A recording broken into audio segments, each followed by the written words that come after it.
Je suis Nguessan Kwasi Philbert. Je suis en fonction au ministère des Mines, du Pétrole et de l'Énergie. J'ai environ une vingtaine d'années d'expérience au sein de ce ministère.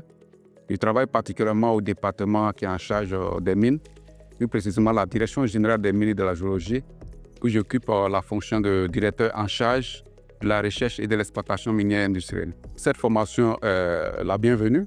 Nous avions un réel besoin de renforcement des capacités, en particulier concernant les négociations de conventions minières. Et la formation d'aujourd'hui nous donne les outils nécessaires pour pouvoir intervenir dans ce domaine-là avec plus d'efficacité. La formation s'est articulée autour de 3 grands aspects. D'abord, les aspects techniques de l'activité minière. Nous sommes de différents backgrounds qui intervenons dans les négociations de conventions minières. Il y a des fiscalistes, il y a des ingénieurs des mines, il y a des environnementalistes. Et il fallait que chacun puisse comprendre les activités menées quotidiennement par l'autre.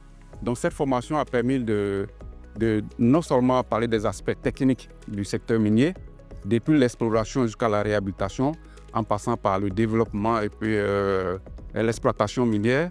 Donc ça a permis à ceux qui ne sont pas peut-être dans le secteur minier de comprendre un peu l'activité minière. Ensuite, il y a le deuxième aspect qui porte sur l'aspect juridique. Nous sommes miniers, nous ne comprenons pas toujours tout ce qui est du droit. Donc la formation nous a permis aussi de savoir un peu tout ce qui entoure le cadre juridique, notamment la structuration des conventions minières. Et en troisième position, une convention aussi a des aspects fiscaux, des aspects financiers. Donc on a bénéficié aussi de renforcement de capacité sur ces aspects financiers. Donc en gros, je vais dire qu'il y a eu des partages d'expériences, des connaissances nouvelles qui vont nous permettre d'être encore plus à l'aise pour pouvoir défendre les intérêts de l'État lors des conventions minières. On a eu des outils. Les conventions minières sont très importantes. En général, les sociétés minières sont très outillées.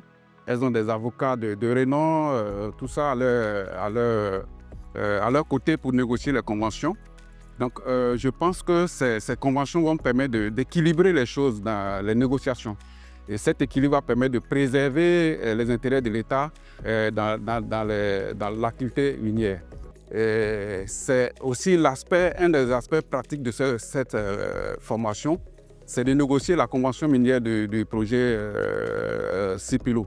Donc c'est un des cas, c'est-à-dire que nous avons appris, on peut dire c'est un peu la théorie, donc ça nous permet aussi de faire la pratique lors de ces échanges-là.